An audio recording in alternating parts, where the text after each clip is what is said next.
and welcome. I am your host for the evening, Goblin Kwain, and tonight we are going to be reading some first-hand stories and looking into some folklore about fairies. Never gets old to me. The stories that I'm going to be pulling from come from the website Liminal Earth, and if you aren't familiar, this website is where people submit their encounters, their first-hand experiences with strange, anomalous things, be it balls of light, ghosts, cryptids, time slips, just anything weird and unexplainable. And then they also include the location of where the experience took place.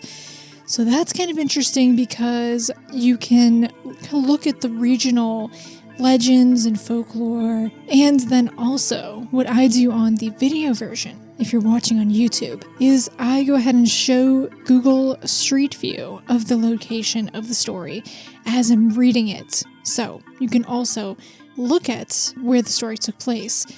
It gets pretty interesting, to me at least. I'm fascinated by different places. So, how it's going to go is I'm going to read a story from Liminal Earth, and then afterwards, if I have anything interesting to say either about the location where it took place, or the folklore that's regional to that area, or just anything kind of related that I find, and I'll also share any thoughts I have on it. We're going to get into some pretty interesting topics today, so I'm excited. This was very fun for me to research and put together, so if all of that sounds interesting to you, let's go ahead and get started with our first story.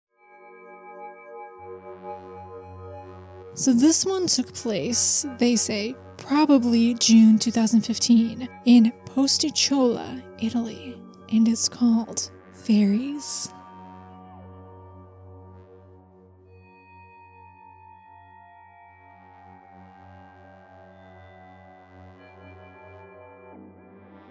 I grew up in a large house in what seemed like the middle of nowhere to me when I was younger. To pass the time, me and my brother would make up stories, imagining all sorts of wondrous creatures that lived in the woods around us. One of our favorites was fairies. We spent weeks making a fairy garden under a large tree by the house and spent ages there, leaving offerings of sweets and glass crystals occasionally.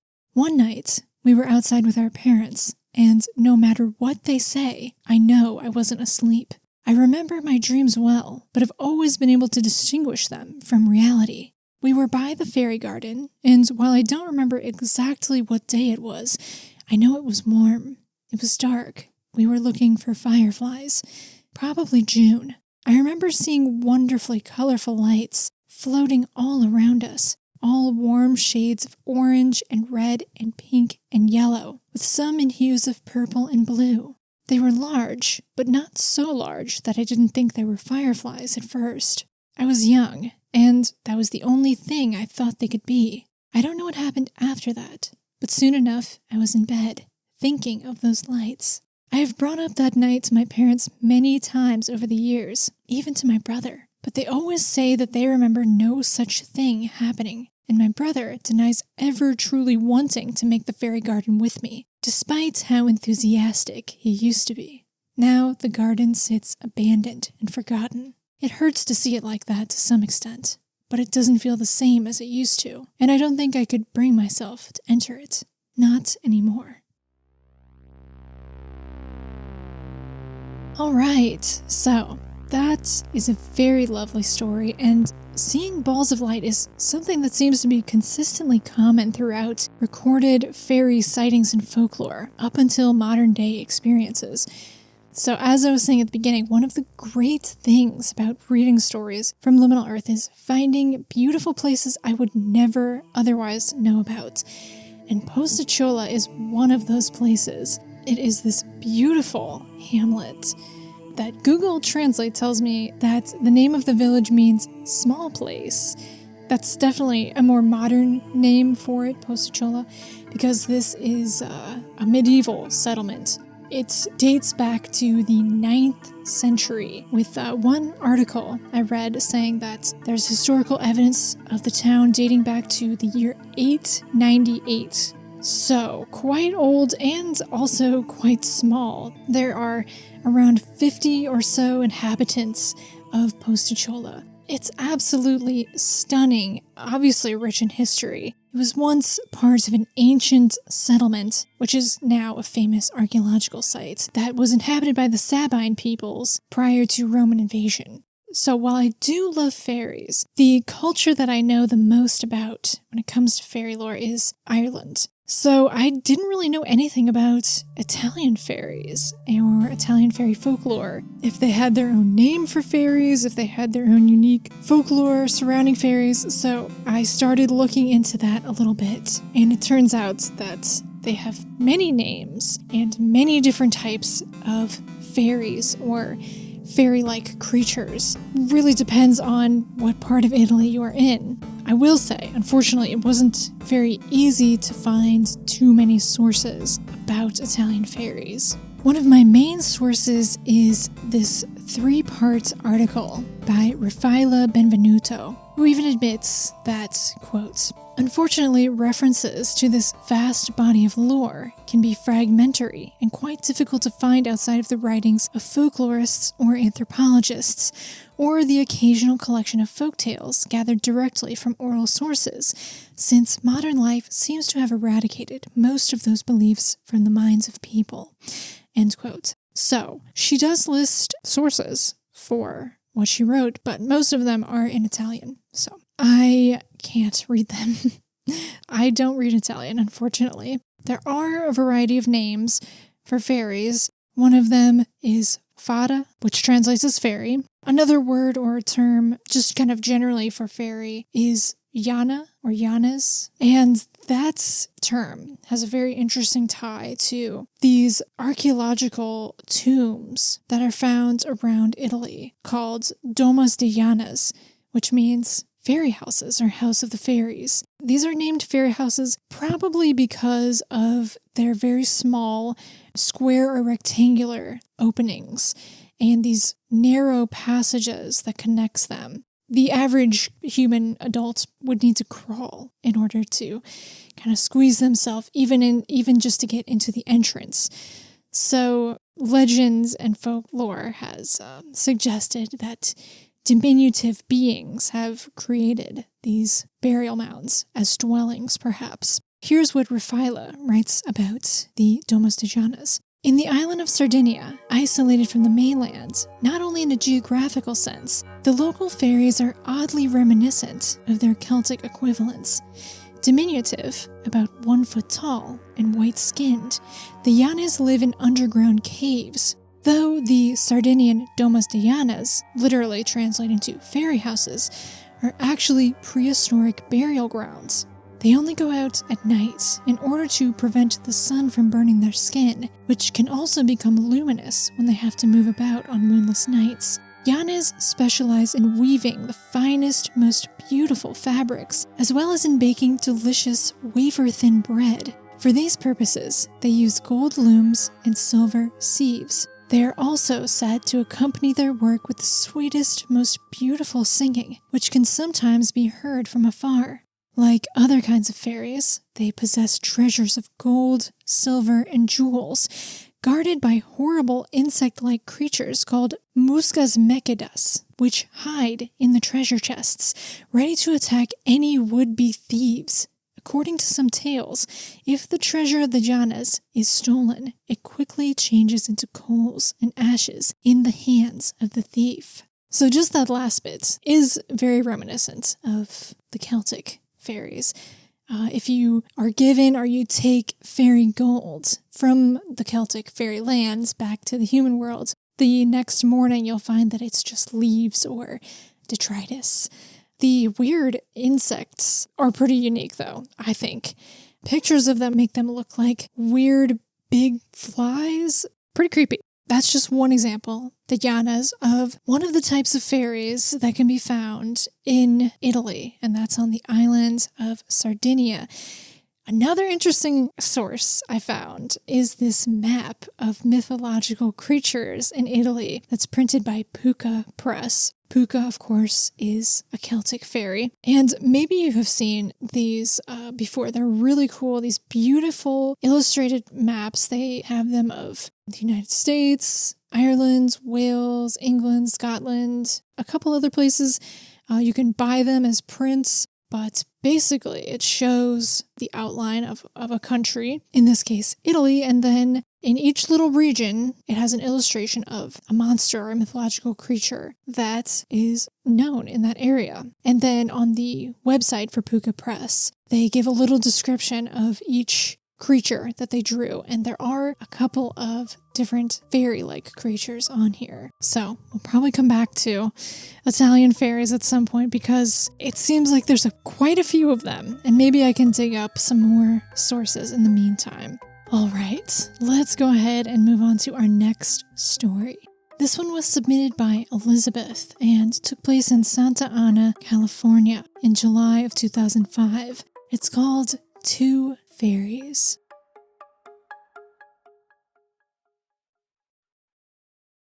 So this happened a few years ago when I lived at my parents' house. Every night before bed, I go to the restroom. That way, I don't wake up in the middle of the night and disturb my slumber. I always turn off the light and close the door after I'm done. One night, I was in bed falling asleep, and as I was drifting off with my phone in my right hand, I sensed something in my room. So I woke up.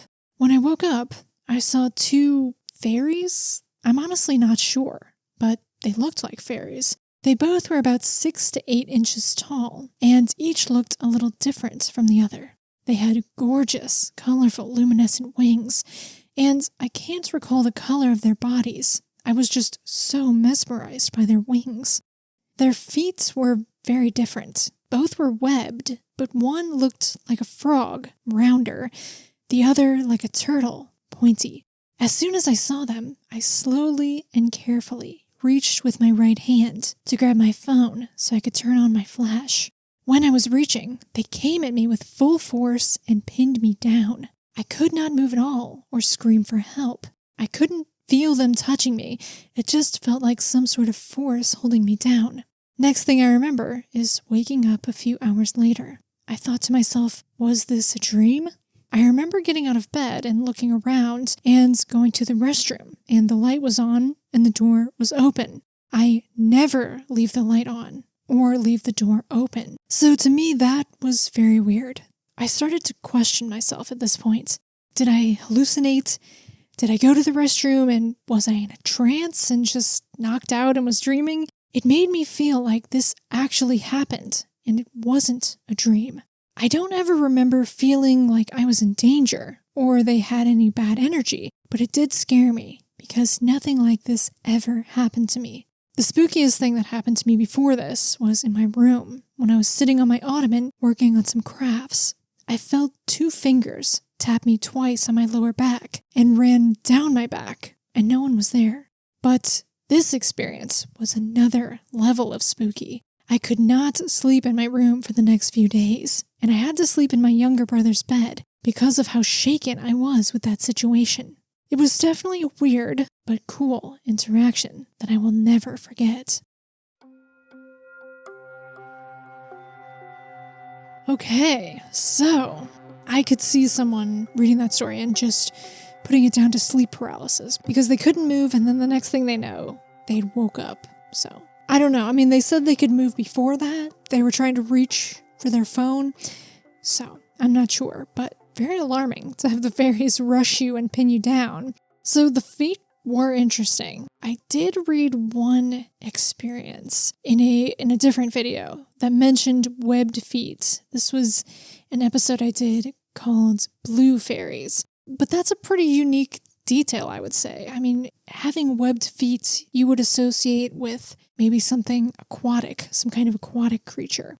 So they said that they didn't feel like they were in danger or that there was any kind of ill intent, I suppose, but understandably it did scare them and they didn't want to sleep in their room for a few days. I also have read another story from the fairy census about a young child being in bed and having fairies. Well, they called them brownies in their story, pinning them down to their bed. And they had little spears too. So with that, I think we will keep on plugging away and read our next story. This was submitted by Jordan and was said to have taken place in May of 2023 in Kentucky. And it's called Fae Traps on Horn Hollow Trail.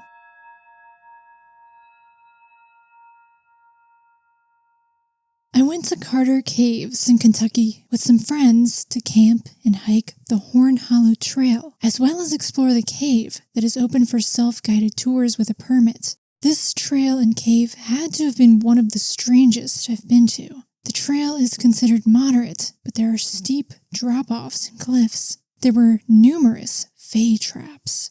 If you don't know what Fae Traps are, they can take a few different forms. On this trail, they were hanging branches and vines that would form a circle to walk through. Sounds innocent enough, but they are traps. On this trail, they were easy to avoid, but as we got deeper into the woods and closer to the cave, they got more dangerous. Some went down smaller paths off the main trail, and if you weren't paying attention, you could have easily gone off trail and gotten lost. Others led right off cliff edges. We eventually came to one that went across the whole trail. Avoiding it went one step off the cliff, plunging down a few hundred feet. My friends and I all agreed that the Fae in this area were up to something more than just tricks. It felt downright malevolent. The energy here was also very strange. For being a busy campground, we had the whole trail to ourselves, and it was very silent, like the forest absorbed all the energy around us. The caves here are also known for goblins, although we didn't encounter any.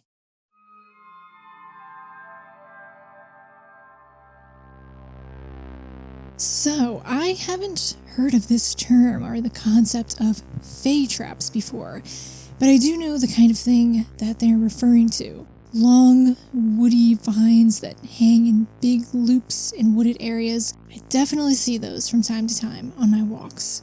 And they do certainly capture the imagination. I always thought of them as being some sort of doorway, or imagined them as being some sort of doorway. And I always take the opportunity to step through them if I'm able, hoping that maybe I'll pop out into some other time or realm. But maybe I'm ensnaring myself in traps every time I do this.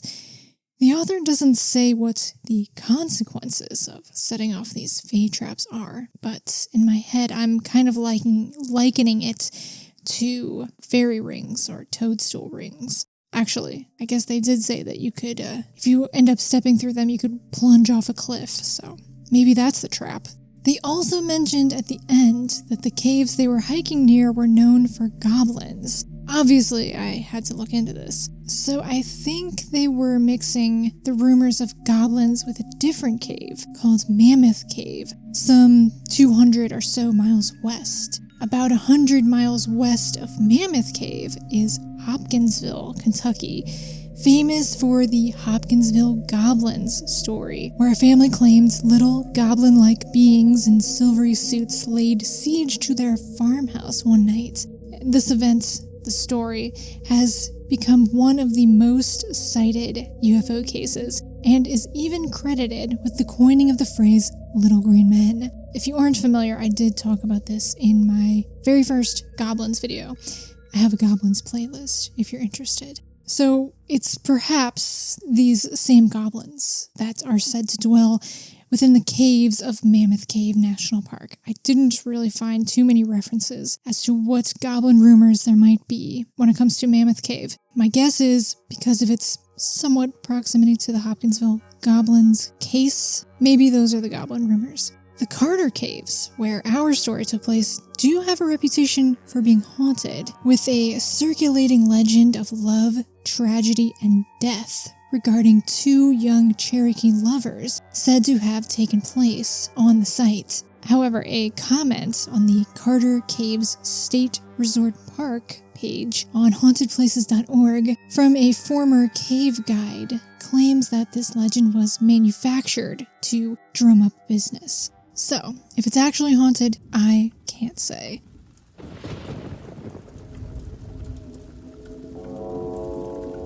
Well, that is all I'm going to have for tonight, fortunately. I actually was going to read another one and realized that I had already read it. So if you do like this format, I do have a playlist on YouTube that is called Liminal Earth, and it has all my Liminal Earth videos. And like I said, if you watch the video version, you can see the different locations, and there's some pretty interesting and beautiful places as there were in this episode. And if you like the subject of fairies, I also have a playlist that's dedicated to my fairy videos, which fairies come up pretty frequently, but I do have videos that are dedicated solely to the subject. So I will be back soon, but thank you so much for tuning in today, and I hope you have a wonderful, magical evening. And until next time, take care and good night.